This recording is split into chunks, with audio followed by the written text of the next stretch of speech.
My name is Gabby Lasry, and I currently serve as General Representative 2 on UCLA's Undergraduate Students Association Council, and I also serve as a member of Bruins for Israel. These past several days have been very difficult for Jewish students, and specifically when the encampment went up, Jewish students were incredibly intimidated. One, for the encampment's rhetoric, but two, also because the encampment completely violated UCLA's guidelines. As Jewish Bruins, and specifically as members of Bruins for Israel, we work very hard to make sure that we follow guidelines, specifically to ensure peace on campus, to ensure equality on campus, and to ensure that all students are safe. When we hosted our vigil after the massacre on October 7th, we had numerous conversations with the fire marshal to ensure that all of our guidelines were kept and to make sure that things were safe for students. One of the most notable things was that we wanted to have candles with fire for the vigil, and unfortunately we couldn't use that because it wasn't safe and it posed a safety hazard for students. So we do make sure to ensure student safety. But unfortunately, this is not what happened with the encampment. The encampment completely limited students' freedom of movement.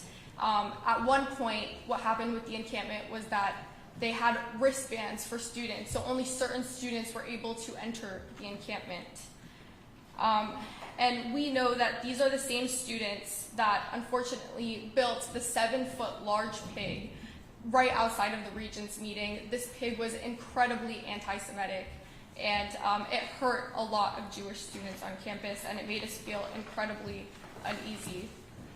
Aside from the violation of guidelines, what is also very difficult is the rhetoric that unfortunately is protected by free speech, and this dangerous rhetoric that is spewed in the encampment calls for the death of all Zionists. And something that I do think is really incredibly important to mention is that anti-Zionism is most definitely anti-Semitism. Zionism is the right for the Jewish people to self-determinate in their homeland, in the land of Israel. And when you agree to the self-determination of one people, but you completely deny the self-determination of another people, you are posing a double standard. And that is inherently anti-Semitic. And something that is also incredibly important to note is that Israel is intrinsically tied to Jewish people's identity.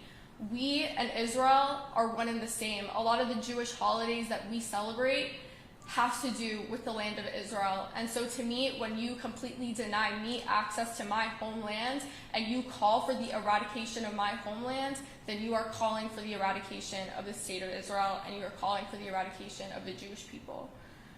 Something that I learned through these really difficult times is that when people spew all of these hateful things, the Jewish people, the Jewish community, we come together, we unite, and we